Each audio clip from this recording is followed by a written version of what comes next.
Buena gente, ¿cómo estamos? Espero que todos se encuentren muy pero muy bien. Como ustedes ya saben, mi nombre es Lucas y hoy vamos a ver un tema muy pero demasiado importante que es acerca del equilibrio estado, como quieran decirle, ácido-base. Es lo mismo.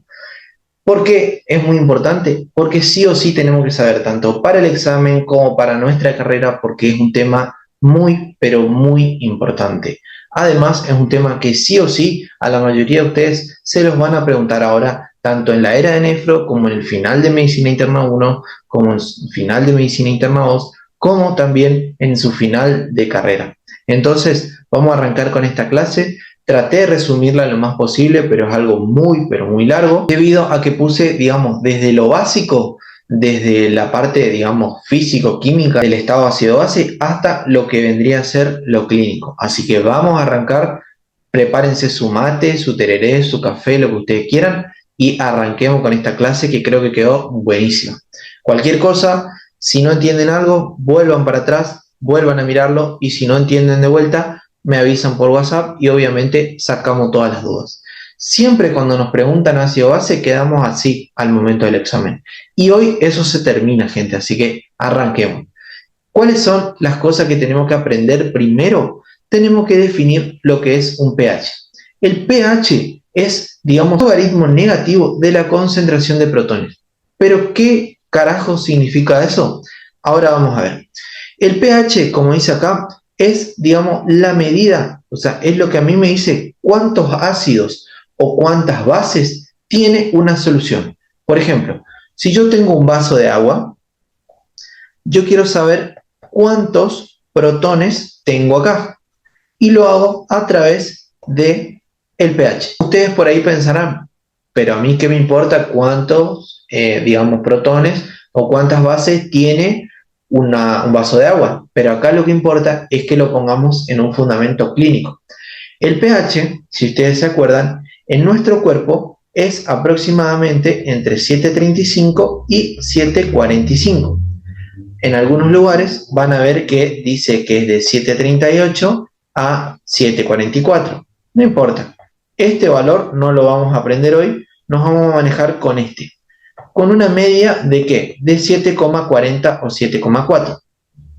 Pero algo que tenemos que saber es que el pH, como dice acá, nos indica la concentración de protones que hay en nuestro cuerpo. Y el cuerpo soporta un pH entre 6,8 a 8. O sea, esos son los límites de vida. Y esto hay un doctor que le encanta preguntar, digamos, ¿hasta qué límites podemos sobrevivir nosotros los seres humanos? Esta es la respuesta, entre 6,8 a 8 o entre 6,6, entre 6,8 a 7,8, también está bien la respuesta, no hay problema. Ahora, ubiquémonos en esta tablita. Si ustedes recuerdan, nosotros vamos a tener dentro de lo que vendría a ser el pH una escala que va de 0 a 14. Y el pH puede ser neutro, ácido o alcalino. ¿Pero qué quiere decir eso?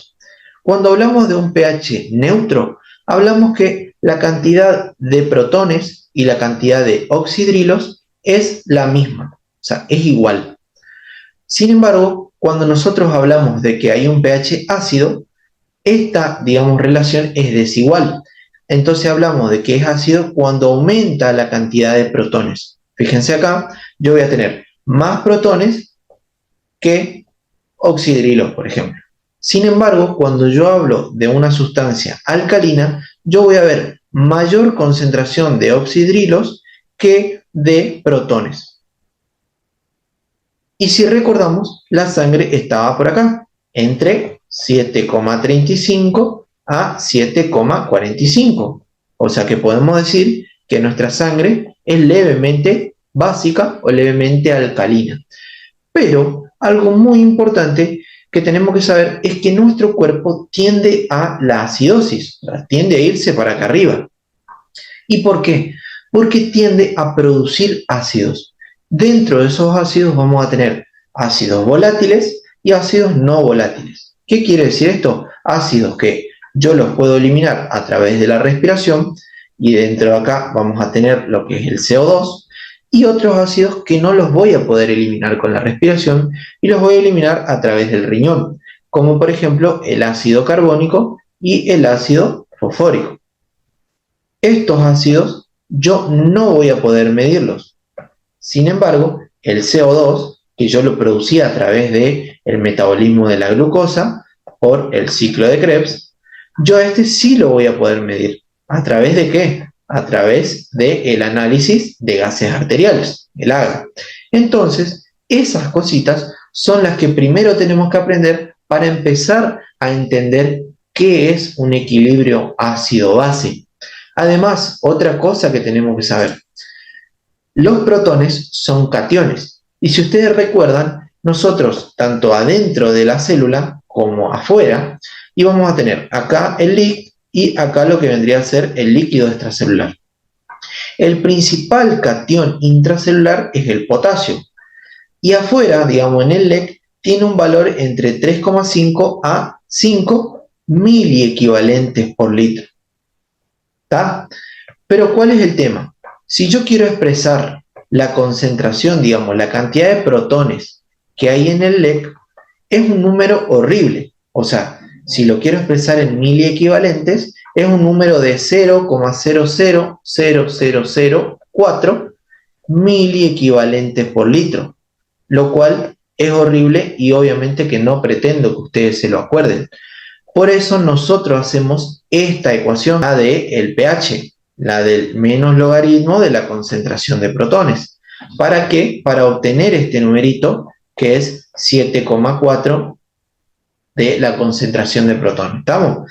Para eso nos sirve conocer la ecuación simple, que no tiene nada de raro, pero para eso nos sirve conocerla y para eso nos sirve repasarla.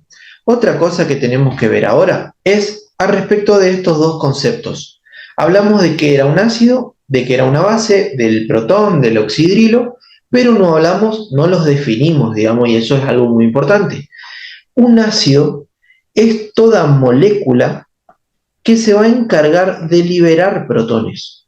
O sea, ¿qué quiere decir? Yo soy un ácido, por ejemplo, y vos sos una base.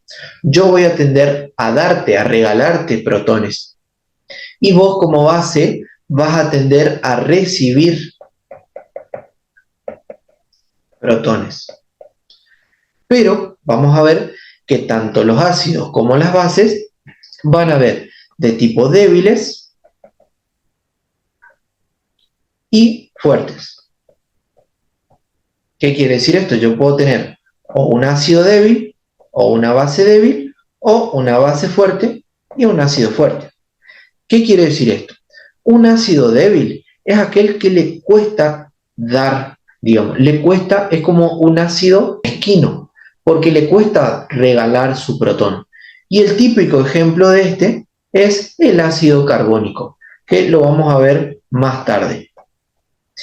Y el ácido fuerte, que vamos a conocer, es aquel que regala, es digamos el ácido que a cualquiera que pasa, a cualquier base que ve por ahí, le regala protones, digamos. Y este es un ejemplo del ácido clorhídrico. Sin embargo, vamos a tener las bases, que es lo mismo, digamos. Una base débil es aquella que le cuesta recibir protones, y una base fuerte es aquella, digamos, que le encanta recibir protones, que a cualquier protón que vea lo agarra. ¿Estamos? Dentro de las bases débiles vamos a tener, por ejemplo, al bicarbonato. Y dentro de las bases fuertes vamos a tener a los oxidrilos. Este concepto me interesa mucho que lo recuerden al momento de repasar todo lo que vamos a ver después. Ahora veamos cuáles son los, digamos, mecanismos encargados, por eso vemos a los Vengadores, los mecanismos encargados de protegernos frente a los cambios de pH. Obviamente que si nuestro cuerpo tiende a producir ácidos, como nuestro cuerpo es tan inteligente, va a generar mecanismos que se van a encargar de protegernos frente a esos cambios de pH. Vamos a tener, digamos, mecanismos que son rápidos, como por ejemplo los sistemas buffers. Dentro de estos vamos a tener, por ejemplo, a las proteínas, como por ejemplo a la hemoglobina. Después tenemos a otros buffers, como por ejemplo el bicarbonato ácido carbónico, después otros como por ejemplo el sistema de fosfatos, que son cosas que vimos hace mucho que ahora no hace falta que lo sepan al 100%. Solo recuerden que existen. Después otro que funciona un poco más lento, que es el pulmón, a través de lo que vendría a ser la ventilación. Si ustedes recuerdan, nosotros vimos el año pasado que teníamos el centro respiratorio que se iba a encargar de, digamos, hacernos hiperventilar si había un exceso de CO2 o nos iba a hacer hipoventilar si yo tenía un bajo CO2. ¿Y cuál era el valor de CO2? O sea, la presión de CO2 normal. Recuerden siempre que iba de 35 a 45 milímetros de mercurio como valor normal. Este valor normal es el que tenemos que acordarnos siempre a la hora de hablar de la PCO2. Y por último, vamos a tener un sistema que es el más copado, digamos, es el más capo de todos, pero que es más lento. O sea, que se va a activar, digamos, con más tiempo, que es el riñón. El riñón se va a encargar, digamos, de excretar los protones y de reabsorber después lo que vendría a ser el bicarbonato. Este bicarbonato, ¿a partir de qué se va a reabsorber? A partir de, digamos, una estructura que se encuentra en el túbulo contorneado proximal. Esto es pregunta de examen. Siempre, ¿dónde se absorbe el bicarbonato? En el túbulo contorneado proximal. La orina, algo muy importante, tenemos que recordar que puede tener valores de pH muy, digamos, en rangos muy alejados. El rango, digamos, más ácido que puede tener es de 4,5, o sea, muy ácido, hasta 8, que también es bastante alcalino. ¿Y cuál es el valor normal del bicarbonato que yo quiero que se acuerden siempre? Entre 22 a 26 miliequivalentes por litro. Esto es muy importante, al igual que esto que ven acá, que se acuerden siempre, porque nos va a servir para hacer los problemas que vamos a ver a continuación. Recuerden que teníamos una ecuación que no creo que se les pregunten ahora, pero por las dudas vamos a darla, que es la ecuación de Henderson y Hasselbalch. Esta ecuación nos permite obtener el pH a través de dos parámetros, a través del bicarbonato y a través de la presión de dióxido de carbono. O sea, ¿qué quiere decir? Si en un examen, por ejemplo, a mí me dan que a un paciente se le hizo un análisis de gases arteriales y vinieron un bicarbonato de, ponele, por ejemplo, 20 y una PCO2 de 37, yo a partir de esos valores puedo sacar lo que vendría a ser el pH. ¿Cómo hago eso? Para eso tenemos que acordarnos que había algo que se denominaba el pK. pK es la capacidad que tienen las moléculas de disociarse. Como hablábamos hace un rato de, por ejemplo, entregar hidrógeno o agarrar un oxidrilo, esa capacidad, digamos, de cambiar es el pK, que tiene un valor constante de 6,1. Esto reténganlo. Entonces, si yo tengo, por ejemplo, mi fórmula me va a decir que el pH es igual a 6,1 más el logaritmo de lo que vendría a ser la concentración de bicarbonato que me dieron a mí en el problema sobre 0,03 por la presión de CO2 que me dieron en el problema. Haciendo esta ecuación, a mí me va a dar el valor de pH y ahí puedo ver si el paciente está en acidosis o en alcalosis. Además, como vamos a ver después, el paciente puede estar en acidosis metabólica respiratoria o alcalosis metabólica respiratoria a partir de los gases, digamos, arteriales que vienen en el análisis de laboratorio. ¿Para qué les di esta ecuación? Para que en el caso de que les quieran dar un problema a desarrollar en el examen y que no les pongan el pH, no les caguen con eso. Por ahí no les preguntan nunca y por ahí son 20 minutos de clase al pedo, pero prefiero, digamos, que lo tengan y que lo aprendan antes de no darle y pensar que no les van a tomar y correr con esa suerte.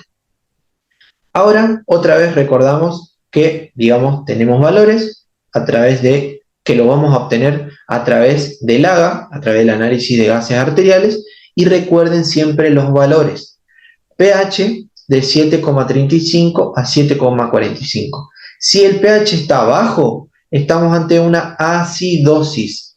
Pero ¿cómo sé yo que, por ejemplo, es una acidosis respiratoria? Porque la PCO2 va a estar elevada y el bicarbonato va a estar normal. Esto después lo vamos a ver, digamos, bien, no es para que se lo aprendan de memoria, pero algo que veo acá en la tablita es que el bicarbonato en algunos lugares, por ejemplo, ustedes van a ver que está entre 23 a 27, acá vemos que está entre 21 a 26, todo eso, olvídense. Acá en la Facultad de Santo Tomé, por lo menos, nos manejamos entre 22 a 26. Y si ustedes le piden un valor absoluto, manéjense en una media de 24. Lo otro no importa. Ahora, una vez visto todo esto, vamos a hablar bien de los, digamos, trastornos del ácido base. ¿Cómo leemos un análisis de gases arteriales? Lo vamos a leer a partir de pasos, así como hacíamos en la espirometría. ¿Para qué esto? Para que sea más fácil, nada más. Primero vamos a leer el pH, después la PCO2, después el bicarbonato o, digamos, el déficit de base, el que nos pongan, y vemos si hay o no una compensación. ¿Qué es lo que me interesa acá? Es que si yo tengo, por ejemplo, una acidosis metabólica, tenemos que conocer algo que se denomina el anion gap, algo que ahora les voy a dar con, digamos, mayor detenimiento. El bicarbonato es el encargado de tamponar. Eso es un concepto que ahora van a aprender, si es que no lo aprendieron antes. Tamponar quiere decir que el bicarbonato se va a unir a los protones para que dejen de ser ácidos fuertes, o sea, para que no genere tanto daño al organismo y que a través de otra, digamos, otra ecuación, digamos, o otra transformación enzimática, se elimine como dióxido de carbono y agua. Entonces, por eso es que nosotros necesitamos que nuestro riñón funcione bien para reabsorber ese bicarbonato y para que, digamos, pueda encargarse de este exceso de ácidos. Y por otro lado, el exceso de bases, que por ahí lo van a ver en los libros, tiene un valor de más o menos 2, o sea, más menos 2. Ahora vamos a ver cómo se ocupa. Pero este valor quiere decir que es la cantidad de ácidos que yo necesito para que el pH se mantenga, digamos, entre 7,40, que se mantenga, digamos, en la neutralidad en la que nos manejamos nosotros los seres humanos. Además, nos va a servir ¿para qué? Para saber si la patología, que lo vamos a usar mucho en las patologías de tipo respiratorias, si la patología es aguda o si es crónica. Si es agudo, vamos a ver que este déficit de bases se va a mantener, digamos, igual, se va a mantener normal. Sin embargo, en las patologías crónicas, este exceso de bases va a estar anormal. Eso es algo que ahora, solo por ahora, necesito que sepan y que les quede bien claro. Otra vez les dejé una tablita con los gases arteriales. Siempre recuerden, manéjense entre los valores normales que les di hace un ratito. Por ahí van a ver en muchos libros diferentes tipos de valores. No es necesario que sepan todos, solo que vean, digamos, en cuánto nos manejamos acá en Santo Tomé.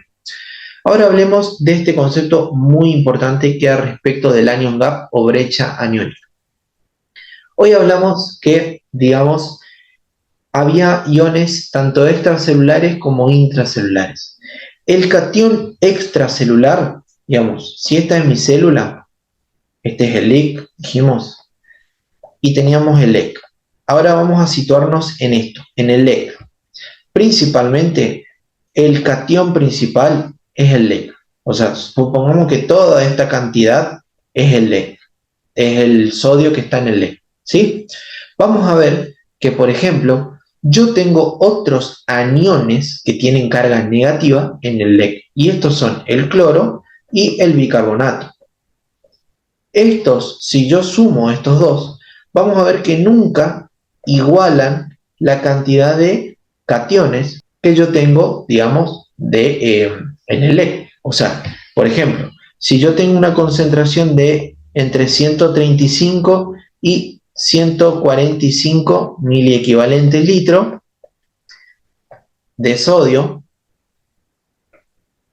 y tengo, por ejemplo, una concentración de bicarbonato de 22 a 26, dijimos, y un cloro de 26 a 106, en algunas bibliografías por ahí cambia un poco, ambos obviamente en mili equivalente litro. Si yo sumo estos dos, vamos a ver que nunca llega a la totalidad, digamos, nunca llega a igualar el mismo valor entre cloruro y bicarbonato y sodio. Entonces, digamos, esto que me falta a mí para igualar eso, para igualar este valor de sodio, es lo que se denomina anion gap o brecha aniónica.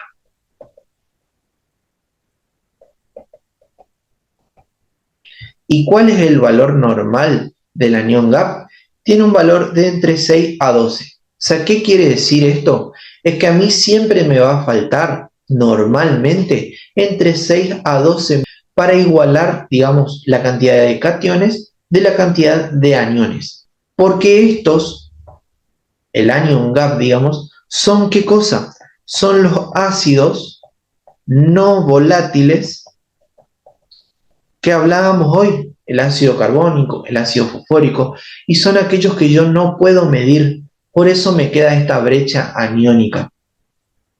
Ahí tenemos el cuadradito, ahí tenemos el esquema que yo les dibujé acá, pero de eso se trata, digamos, el anion gap o la brecha aniónica. ¿Estamos? Una vez entendido todo esto, es, digamos, pan comido todo lo que vamos a ver ahora, digamos, de las alteraciones propiamente dichas. Vamos a seguir con lo que vendría a ser las alteraciones del estado ácido-base. Vamos a arrancar con lo que vendría a ser la acidosis metabólica y para eso vamos a ver la siguiente ecuación para entender de qué se trata, digamos, la acidosis metabólica. Obviamente que cuando hablamos de acidosis hablamos de que hay un aumento en la concentración de ácidos, pero, o sea, de la concentración de protones. De ácido es lo mismo. Pero algo que tenemos que entender es que estos protones, como ya venimos viendo, se van a unir a lo que vendría a ser el bicarbonato a través de lo que vendría a ser una reacción enzimática que puede ir y volver, por eso puse estas dos flechitas, que es mediada por la anhidrasa carbónica y va a convertir estas dos moléculas en lo que vendría a ser el ácido carbónico.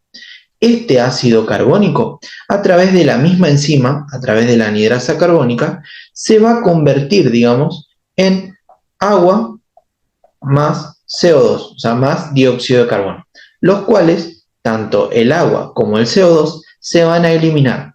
El CO2 por los pulmones, o sea, por la vía respiratoria, a salir, y el agua por los riñones.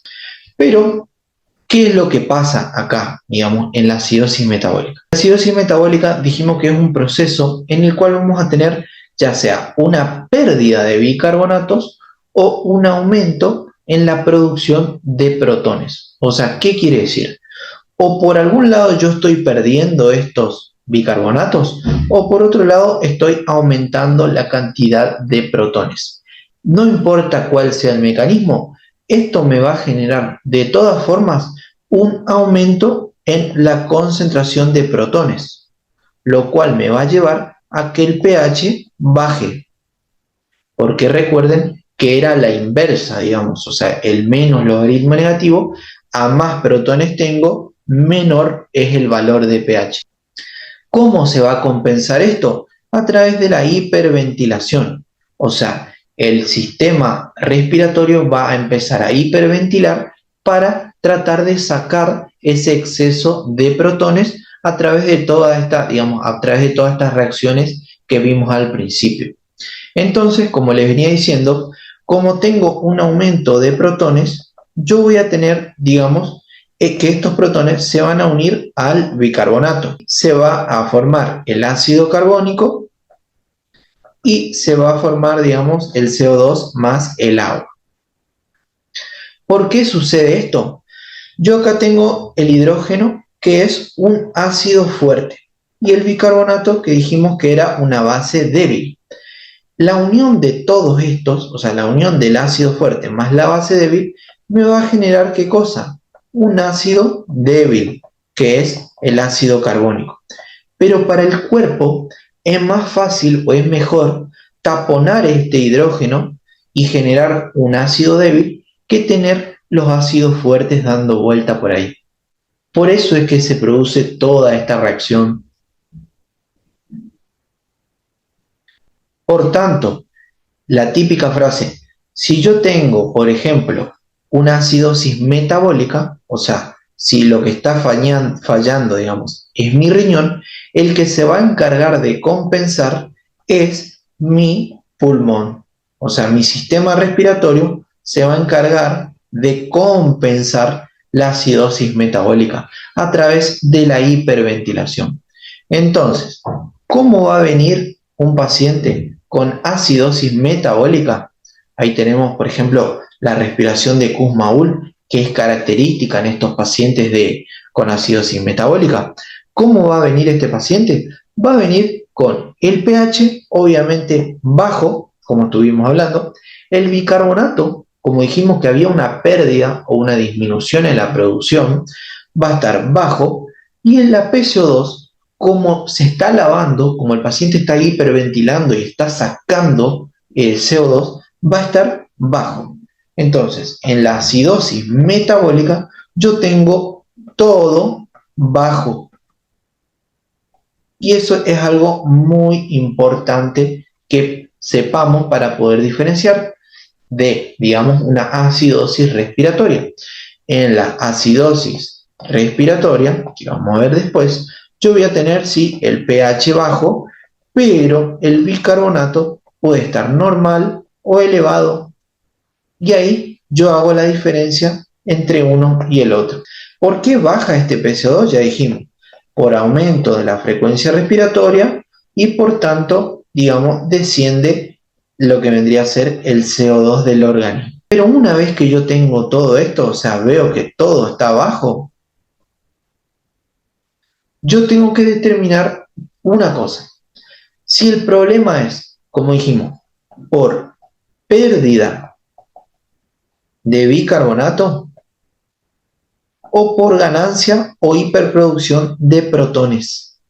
Y cómo yo, digamos, interpreto o cómo yo sé esto a través de la brecha aniónica o el anion gap. Entonces, vamos a ver que podemos determinar esto a través de la ecuación que vimos hoy anteriormente. Ahí vemos otra vez la respiración de Kussmaul. Recuerden esto porque es muy importante. Acidosis metabólica es Kussmaul. Chao. ¿Cómo yo determinaba entonces si la acidosis metabólica era con anion gap normal o anion gap aumentado? Cuando yo tengo, por ejemplo, la pérdida de bicarbonato, yo voy a tener un anion gap normal. ¿Por qué? Veámoslo acá. Supongamos que esto es la cantidad de sodio que yo tenía hoy.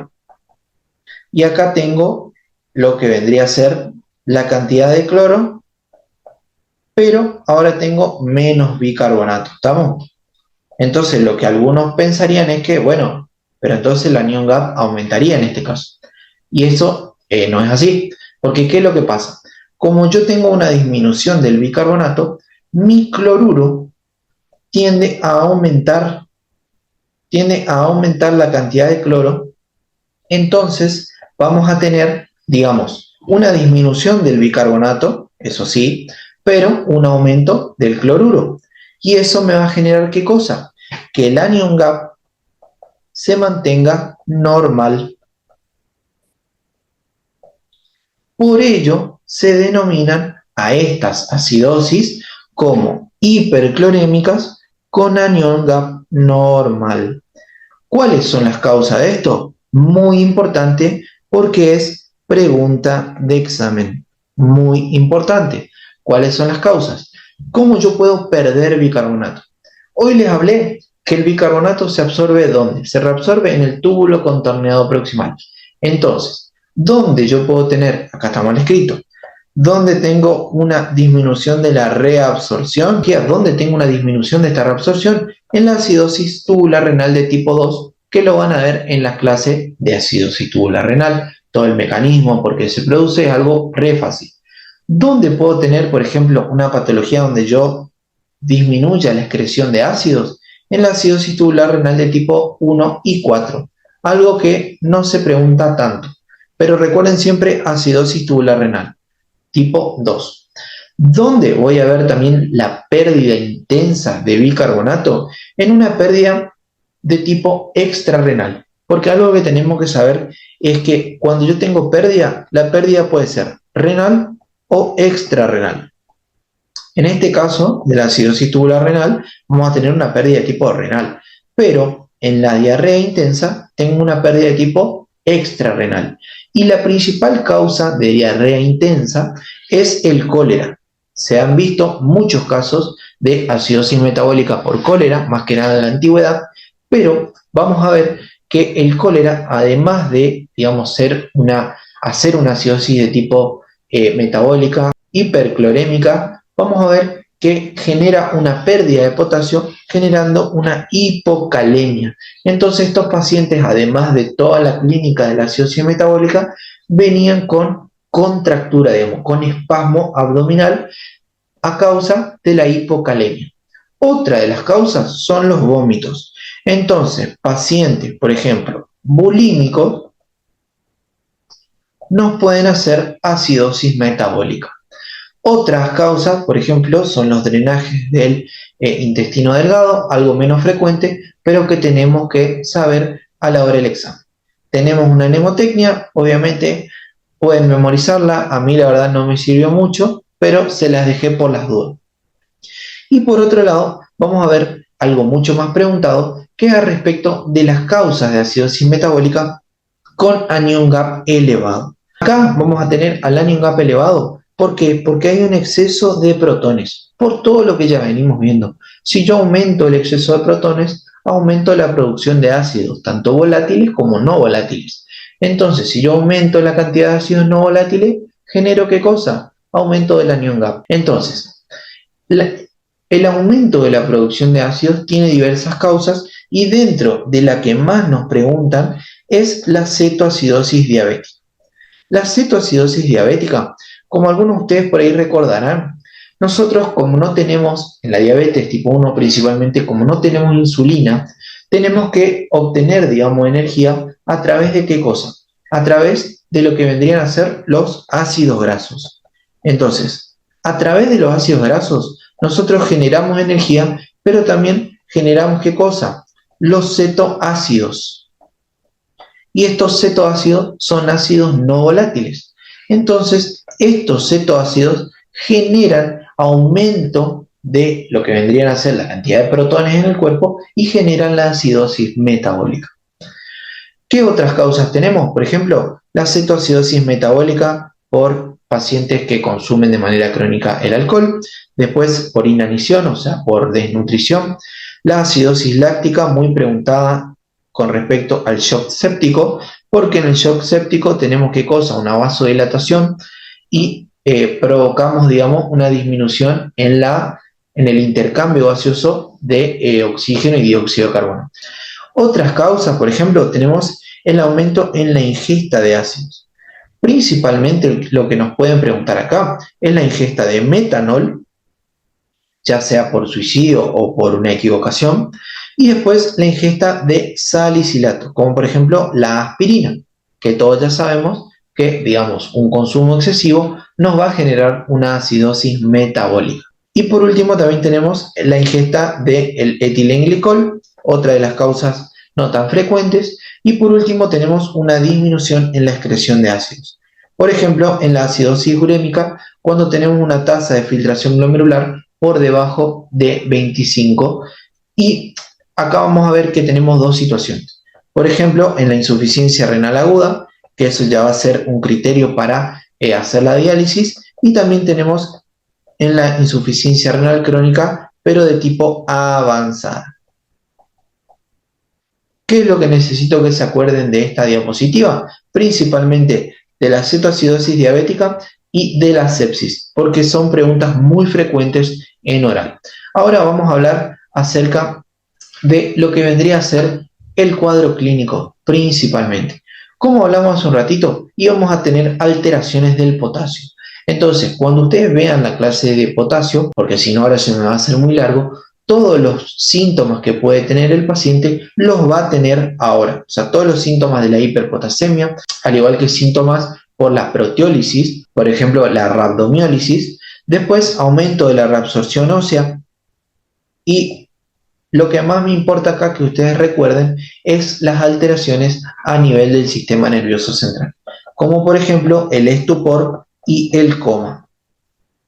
¿Cómo hacemos el diagnóstico? A través de todo lo que ya estuvimos hablando. Tenemos que saber qué tipo de trastorno es, o sea, si es acidosis o alcalosis, si es metabólico respiratoria y por último tenemos que ver si es metabólica el anion gap para ver si hay pérdida de bicarbonato o aumento en la producción de ácidos. ¿Y cómo hacemos el tratamiento? El tratamiento es etiológico. Siempre acá en estado ácido-base vamos a ver que el tratamiento principalmente es etiológico. ¿Cómo vamos a hacer algunos tratamientos? ¿Y por qué les puse algunos? Porque son los que más se preguntan. Primero que nada, y el más preguntado, y fue pregunta de mi final de clínica 2, es respecto de la cetoacidosis diabética. La cetoacidosis diabética es algo que lo vamos a ver con mayor detenimiento en lo que vendría a ser endocrinología. La cetoacidosis diabética, yo lo que voy a tener principalmente es una disminución de los niveles de insulina. ¿Esto qué me va a llevar? El estado, digamos, catabólico va a estar acelerado. Y esto me va a llevar a dos cosas. Primero, a que aumente lo que vendría a ser la glucogenólisis, o sea, la ruptura del glucógeno que estaba en el hígado, y también me va a llevar a un aumento de la gluconeogénesis, o sea, la generación de glucosa a partir de productos no glucosídicos, los cuales son principalmente los ácidos grasos que hablamos hace un rato. Esto me va a generar ¿qué cosa?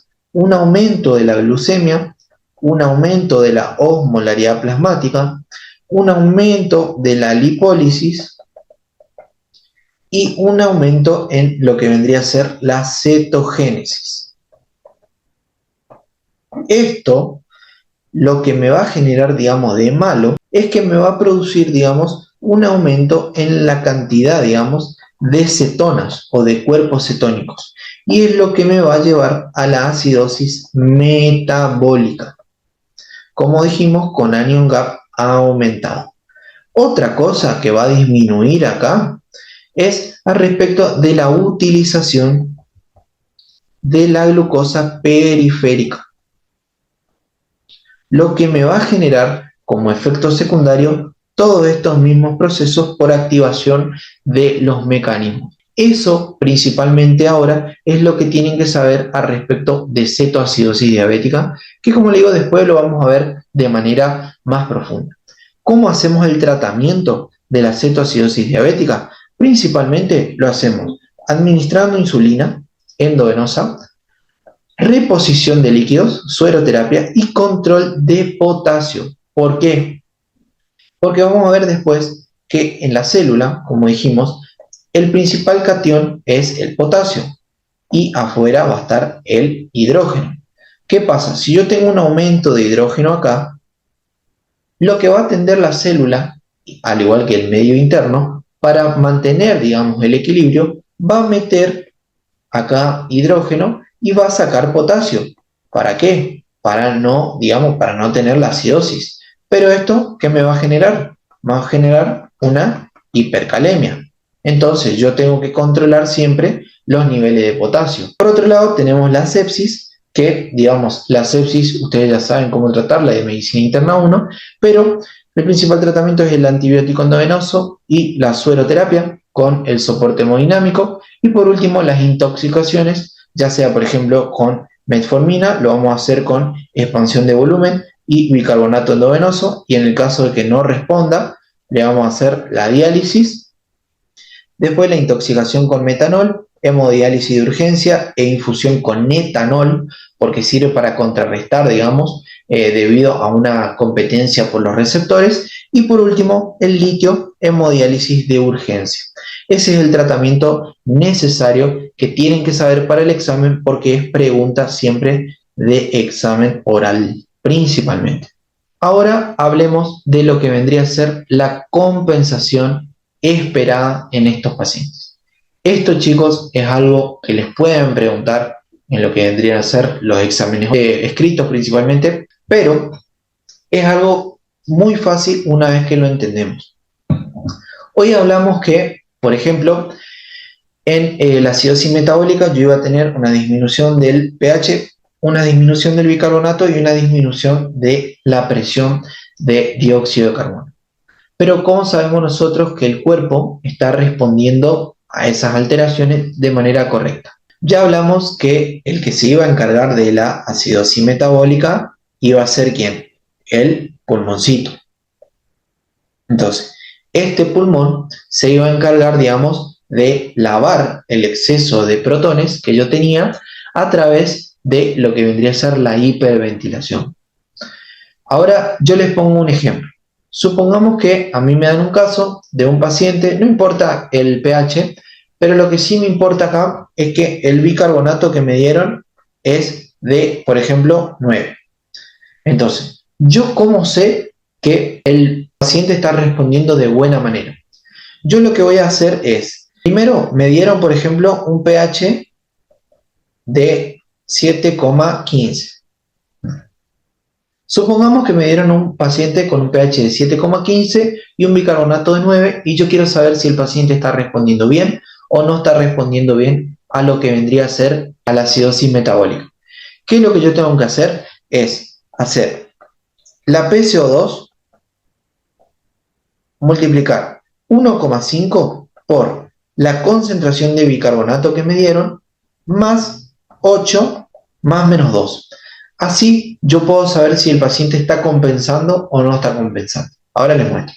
Supongamos que yo hago toda esta ecuación. Acá me va a dar, por ejemplo, primero lo que tengo que hacer es 1,5 por 9, me va a dar 13,5 más, dijimos 8 más menos 2. Entonces acá lo que hago es 13,5 más 8, me va a dar 21,5 más menos 2. Y recién, digamos, si a 21,5 le resto 2, me va a dar 19,5 y si a 21,5 le sumo 2, me va a dar 23,5. Esa va a ser, digamos, ese va a ser mi rango de PCO2. ¿Qué quiere decir todo esto? Que si mi paciente tiene en el agra una PCO2 de entre 19,5 a 23,5, quiere decir que está compensado. O sea, ¿qué quiere decir? Que mi paciente está respondiendo bien a la acidosis metabólica, o sea, su cuerpo está haciendo lo que tiene que hacer. Fíjense que no es un valor normal de PCO2, pero es el que yo necesito, o sea, es el que mi cuerpo necesita para compensar esta alteración. Ahora, ¿qué pasa, por ejemplo, si a mí me da un resultado mayor de 23,5? Si me da más de 23,5, lo que yo voy a tener es una acidosis mixta. Porque en el pulmón hay un aumento, digamos, de PCO2, o sea, hay una retención de CO2. Y eso me dice que mi pulmón no está pudiendo eliminar ese CO2. Entonces, si este resultado es mayor del, digamos, del límite, tengo una acidosis mixta. Entonces, tengo acidosis metabólica más acidosis respiratoria. Sin embargo, si tengo un resultado, por ejemplo, menos de 19,5, lo que voy a tener va a ser una acidosis metabólica descompensada. ¿Seguro? Estamos todos así cuando recién empezó el video y ahora estamos así. ¿Estamos? La idea acá es que ustedes aprendan esto, que lo practiquen si pueden, porque es re pregunta de examen, más que nada de escritos. Ya hablamos del papel del potasio en la acidosis. Tenemos que recordar que nos sirve para lo que vendría a ser tamponar también el exceso de potasio, porque cuando hay un aumento de ácidos, o sea, cuando aumentan los protones, esto tiende, digamos, a entrar en la célula, dijimos, y el potasio va a salir, lo cual me va a dar, digamos, a la larga una hipercalemia. Por ello, ante cualquier episodio de acidosis, lo primero que tenemos que hacer es corregir las alteraciones del potasio, lo cual van a ver bien, digamos, en la clase de alteración en los iones, porque esto me puede generar, digamos, una parada cardiorrespiratoria, porque dejamos sin potasio a la célula, pobre célula, y se muere. Ahora vamos a hablar respecto de la acidosis, pero la acidosis de tipo respiratorio. Se considera acidosis respiratoria cuando baja el pH debido a que hay una retención, o sea, hay un aumento de la presión arterial de CO2 debido a una alteración alveolar, o sea, por una hipoventilación alveolar. Si ustedes se acuerdan, la ecuación que veníamos viendo, donde el CO2 más el agua producía, digamos, a través de la anhidrasa carbónica, lo que vendría a ser, ¿qué cosa? El ácido carbónico. Que este mismo, a través de la misma enzima, de la anhidrasa carbónica, me iba a generar, ¿qué cosa? El protón más el bicarbonato. ¿Estamos de acuerdo? Entonces, esta ecuación es algo que nunca les puede faltar a la hora de recordar estas cositas. ¿Cómo va a venir un paciente con acidosis respiratoria? Obviamente, pH bajo, bicarbonato normal o elevado y PCO2, acá hay un error, PCO2, ¿cómo va a estar? Va a estar aumentada. ¿Estamos de acuerdo? Bien, ¿por qué? Por una hipoventilación alveolar.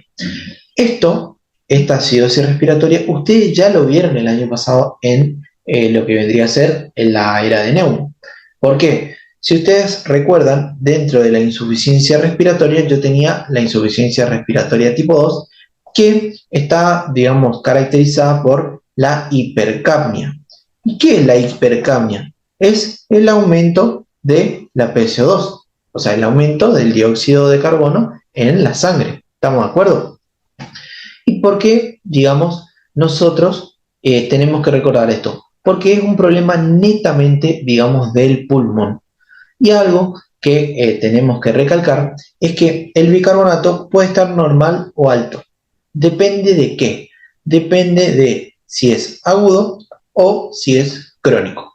En el caso del agudo, el bicarbonato va a estar normal. ¿Por qué? Porque hoy dijimos que el sistema respiratorio iba a ser tamponado, iba a ser protegido ¿por quién? Por el riñoncito. Pero hoy también te hablé que el riñón iba a ser, digamos, aquel que se encargaba, digamos, de tamponar, pero de manera lenta, o sea, era el más efectivo, pero el más lento. Entonces, en el caso de un agudo, el riñón todavía no se activó. Entonces, por eso el bicarbonato, que es reabsorbido por el riñón, todavía no actuó. Entonces, en el caso crónico, ahí sí yo tengo un aumento del bicarbonato, porque el riñón ahí sí está participando, porque tuvo tiempo de activarse. Entonces, esto es muy importante a la hora de hacer los problemas. Entonces, ¿qué causas vamos a tener en este caso? Dentro de las causas que yo voy a ver, voy a tener causas tanto agudas como causas crónicas. Dentro de las causas agudas, yo puedo tener, por ejemplo, intoxicación por fármacos, como por ejemplo las benzodiazepinas y los opioides. Después, trastornos neuromusculares como miastenia gravis, Guillain-Barré, enfermedad, la esclerosis lateral amiotrófica, la de Lambert-Eaton, el tétanos también. Después, la hipofosforemia grave me puede llevar a una acidosis respiratoria, la crisis asmática, el ACV, la encefalitis y la hernia uncal.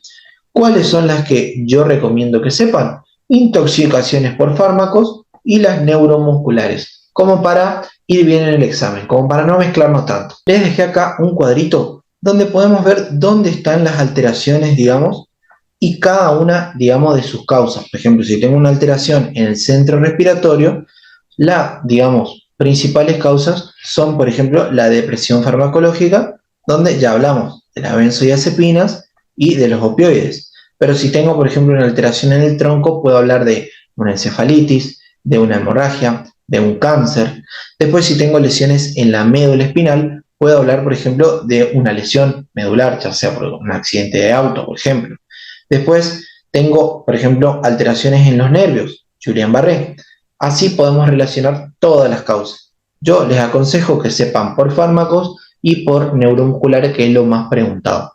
Después, a respecto de las alteraciones crónicas, recuerden siempre al EPOC, y al síndrome de apnea hiponea obstructiva del sueño. Tenemos otras como la cifoescoliosis, la obesidad, la desnutrición, el hipotiroidismo, que, digamos, no es tan frecuente de preguntar. Pueden saberlo, más vale, y suma puntos, más vale, pero no se olviden de las principales. ¿Estamos de acuerdo? ¿Cuál es el tratamiento? El tratamiento es la causa, sí o sí, tenemos que tratar la causa. Y algo muy importante que es pregunta de examen, a estos pacientes nosotros no le damos bicarbonato. Anótense esto, recuerden, mucha gente ha salido mal a causa de esta pregunta. ¿Estamos de acuerdo? Bien, ahora hablemos de lo que vendría a ser la compensación esperada, algo que también se les puede preguntar. Obvio, si hablamos de que algo es agudo y que algo es crónico, vamos a tener dos tipos de compensaciones, una compensación aguda y una compensación crónica. Si yo tengo, por ejemplo, en la compensación aguda, que el bicarbonato va a aumentar 1 miliequivalente por litro por cada 10 milímetros de mercurio que aumente o disminuya la PCO2. En este caso, que aumente. Entonces, si mi PCO2 es de 80, yo lo que voy a tener es lo siguiente. Si mi PCO2 normal es de 40, como punto de corte, yo voy a tener que, digamos, aumentó 4 veces, digamos, el valor normal. O sea, aumentó 4 veces 10 milímetros de mercurio. ¿Me siguen hasta ahí? Entonces, al bicarbonato, que tenía, digamos, un valor normal entre 22 a 26, yo lo que tengo que hacer es sumarle 4. O sea, 22 me va a quedar en 26 y 26 me va a quedar en 30. Entonces, este valor que yo tengo acá es mi valor de una acidosis respiratoria compensada. ¿Me siguen hasta ahí? Entonces, una vez que yo tengo esto, yo tengo que saber lo siguiente. Si mi bicarbonato es menor que 26, quiere decir que mi riñón no está respondiendo a el cambio en PCO2. Entonces, esto me indica que yo estoy teniendo ¿qué cosa? Una acidosis de tipo mixta. O sea, estoy teniendo una acidosis tanto respiratoria como metabólica, porque mi bicarbonato del riñón no está andando, no está respondiendo. Sin embargo, si tengo un bicarbonato mayor de 30, voy a tener ¿qué cosa? Una acidosis respiratoria descompensada. Y ahora, veamos lo que vendría a ser en el crónico. En el crónico no aumenta 1, aumenta 4 veces. Entonces, el bicarbonato aumenta 4 miliequivalentes por cada 10 milímetros de mercurio de PCO2. ¿Cómo es esto? Vamos de vuelta. Si tengo una PCO2 de 80 y dijimos que el normal es de 40, dijimos aumentó 4 veces 10 milímetros de mercurio. Entonces, lo que tengo que hacer es al bicarbonato, no le tengo que sumar 4, le tengo que hacer 4 por 4. Entonces, 4 por 4 me va a dar 16. Entonces, 16 va a ser, yo tengo que hacer 22 a 26, que es el valor normal, más 16. Entonces, ahí me queda un valor acá de 38 y de 42. Ese valor de bicarbonato va a ser mi compensado. Entonces, si a mí me da al problema, digamos, a la resolución, me da un bicarbonato, por ejemplo, menor de 38, ¿yo qué voy a tener? Voy a tener una acidosis de tipo mixta. Pero si tengo un bicarbonato mayor de 42, voy a tener una acidosis respiratoria de tipo descompensada. Así se hace el problema. Ahora vamos a hacer un ejemplo. Supongamos que yo hablo de una acidosis respiratoria aguda. Entonces voy a poner el siguiente problema. Por ejemplo, un pH de, vamos a poner un paciente con una bronquitis aguda, ¿sabes? Algo agudo, que tiene un pH, me dijeron al examen de de gases en sangre con un pH de 7,31, con una PCO2 de 90, con un bicarbonato de 29, con un sodio de 153 y con un cloro de 103. Entonces, yo acá, ¿qué tengo que ver? Listo, ya sé que es agudo, bueno, está todo bien. Tengo que ver lo siguiente: pH bajo, acidosis, ¿está bien? PCO2 alta, sé que es respiratorio, y bicarbonato elevado. Entonces, algo me hace ruido, pero no sé todavía si está compensado o no está compensado. Entonces, no puedo decir si es agudo o crónico. ¿Qué es lo que tengo que hacer yo para saber si es agudo o crónico? Tengo que ver la compensación esperada. Entonces, la compensación esperada me decía que aumentaba un miliequivalente por cada milímetro de mercurio que aumentaba la PCO2. Entonces, como acá, si la PCO2 normal es de 40, aumentó 50 milímetros de mercurio. Entonces, tengo que hacer 1 por 5. Obviamente que esto me da 5. Entonces, el bicarbonato va a aumentar 5 veces. Entonces, ¿yo qué hago? Al bicarbonato normal, que es de 22 a 26, le sumo 5. Entonces me queda en 27 más 31. Si a mí este valor, digamos, miro acá y me da entre estos dos, quiere decir que esta acidosis respiratoria, o sea que esta bronquitis aguda, está compensada. Les voy a dejar un ejemplo para que ustedes lo puedan hacer en su casa. Por ejemplo, un paciente con un pH, ahí después anótenlo, un pH de 7,31, con una PCO2 de, por ejemplo, 20, con un bicarbonato de 5, con un sodio de 123 y con un cloruro de, tendría que ser 99. Pónganle pausa, no digan nada, después vuelvan el video. Y yo ahora voy a hacer el problema. ¿Cómo tengo que hacer acá? Bueno, pH bajo, estamos en acidosis. PCO2 está baja, estamos en acidosis, me parece que es más metabólica. Y bicarbonato bajo, entonces una acidosis metabólica del libro. ¿Vamos? Entonces, ¿qué tengo que hacer acá? Primero, antes que nada, ver el anión gamma. ¿Qué es el sodio? Que es 123, menos lo que vendría a ser la suma del cloro, más el bicarbonato que es 5, y ahí me va a dar 104 más o menos, menos 123, me va a dar lo que vendría a ser 19. Este 19, ¿qué quiere decir? Que el anion gap está aumentado, porque habíamos dicho, me va a dar un anion gap aumentado, porque habíamos dicho que el valor normal era de 6 a 12. Entonces, anion gap aumentado, ¿listo? Estamos. ¿Qué más tengo que ver ahora? Tengo que ver si está compensada o no está compensada, a través del cálculo de la PCO2. Entonces, la PCO2, recuerden, 1,5 por 5, que era el bicarbonato, más 8, más menos 2. Una vez hecho esto, ahí hago 1,5 por 5, me va a dar 7,5, más 8, más menos 2. Ahí lo que hago es 7,5 más 8, me va a dar 15,5, más menos 2. Una vez que haga esto, a 15,5 le resto 2 y me va a dar 13,5, y a 15,5 le sumo 2 y me va a dar 17,5, que es, digamos, el valor de la PCO2. Una vez que hago esto, me voy a mirar mi PCO2 y veo que no está en rango. Entonces, ¿qué es lo que tengo acá? Antes tenía una acidosis metabólica, pero ahora me doy cuenta que tengo ¿qué cosa? Es una acidosis de tipo mixta. ¿Por qué? Porque mi PCO2 no está, digamos, compensando. Vamos a hablar de lo que vendría a ser la alcalosis metabólica. En la alcalosis metabólica vamos a tener que es una patología en la cual hay un aumento en la concentración de bicarbonato debido, digamos, a que el riñón no puede deshacerse de, digamos, la cantidad adecuada. Entonces, lo que me va a generar esto es una hipoventilación alveolar. ¿Para qué? Para que el pulmón compense, dándome el análisis de gases como un pH alto, por eso alcalosis, un bicarbonato alto y una PCO2 alta. Porque yo, ¿qué hago? Voy a hipoventilar. Entonces yo hipoventilo, retengo CO2.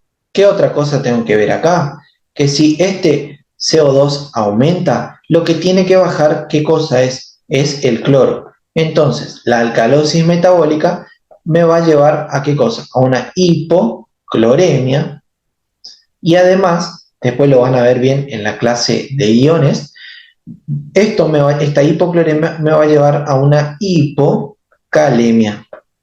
Y esto es lo que más clínica por ahí me va a dar en las alcalosis metabólicas. ¿Cuáles son las causas que yo voy a ver, por ejemplo, en la alcalosis metabólica? Voy a tener causas donde aumente la cantidad de bicarbonato, donde disminuya la eliminación renal o donde los protones pasen, digamos, desde el extracelular hacia adentro de la célula y esto me genere, digamos, una salida de potasio de la célula. Dentro de las causas yo tengo por pérdida de protones. Si yo pierdo protones lo puedo hacer por el riñón o por fuera del riñón, o sea, extrarrenal. Dentro de las causas de tipo extrarrenales voy a tener las causas digestivas principalmente, como por ejemplo los vómitos. Los vómitos son los principales que me dan una hipocloremia, debido a que no pierdo protones, sino también pierdo cloro. Después, dentro de las causas renales, voy a tener a los diuréticos como principal causa. Dentro de esto voy a tener a las tiacidas y también voy a tener a la furosemida. Después tengo otras causas como por ejemplo la hipovolemia, la hipopotasemia y el aporte excesivo de bicarbonato, principalmente a través de suplementos, muy utilizado hoy en día. Dentro de las causas de hipopotasemia tenemos por ejemplo al adenoma velloso. Resumiendo acá, digamos, el porqué de todo esto. Fíjense, si yo tengo, por ejemplo, un aumento del bicarbonato, yo lo que voy a tener es un cloro bajo, como veníamos diciendo, un potasio bajo también. Esto se debe a qué? A que perdí un aumento, digamos, porque perdí mucho protón. Esta pérdida de protón me genera ¿qué cosa? La contracción del intravascular. Y eso me genera lo que vendría a ser un aumento en la secreción de aldosterona. Por eso, una de las causas renales, además de los diuréticos, es el hiperaldosteronismo, que puede ser primario, por una causa endocrina, por un tumor, o secundario a todo lo que vimos recién. Después vamos a tener que estas alcalosis metabólicas se pueden clasificar en clorosensibles o clororesistentes. ¿Por qué? Porque el tratamiento principal de todo esto es reponer el cloro y reponer también, digamos, el volumen. ¿A través de qué? A través del cloruro de sodio. Entonces, vamos a tener algunas patologías, como por ejemplo el vómito, el cual es clorosensible. O sea, yo le pongo solución fisiológica y responde bien. Sin embargo, tengo, por ejemplo, los clororesistentes, como el uso de diuréticos o, por ejemplo, el hiperaldosteronismo, que no responden tan bien a la solución fisiológica. ¿Y eso qué me permite? Acercarme a la causa de base. Porque obviamente que además del tratamiento de reposición, tengo que tratar la causa de base. ¿Cuál va a ser, digamos, la sintomatología que va a tener este paciente? Principalmente la sintomatología de una hipocalemia, que después la van a ver, no es necesario ahora, pero principalmente es lo que vendría a ser la tetania o los espasmos o también las convulsiones. Después puedo tener un vasoespasmo coronario. Después, una cefalea debido a una vasoconstricción cerebral, también la aparición de arritmias, lo cual van a integrar de manera correcta ahora cuando vean la clase de iones. Ahora vamos principalmente a la alcalosis metabólica y a su compensación. Dentro de la alcalosis metabólica vamos a ver lo que vendría a ser la compensación esperada, que la PCO2 va a aumentar 7 milímetros de mercurio por cada 10 miliequivalentes de bicarbonato. Esto es algo muy importante, tienen que saber, porque, por ejemplo, si a mí me dan un bicarbonato de 44, el normal habíamos dicho que era de 22 a 26, entonces aumentó 20 miliequivalentes, ¿estamos de acuerdo? Entonces, si aumentó 20 miliequivalentes, lo que yo tengo que hacer es 7 por 2, me va a dar 14. Entonces, a la PCO2, que está entre 35 y 45, lo que voy a hacer es sumarle 14, dándome así ¿qué cosa? Un valor de 49 y de 59. Entonces, este valor me va a decir que la alcalosis metabólica va a estar compensada. ¿Qué pasa si la PCO2 es mayor que 59? Yo lo que voy a tener acá es una alcalosis metabólica descompensada. Y si tengo una PCO2 menor que 49, yo lo que voy a tener es una alcalosis de tipo mixta, que el pulmón no va a estar pudiendo compensar el aumento del bicarbonato.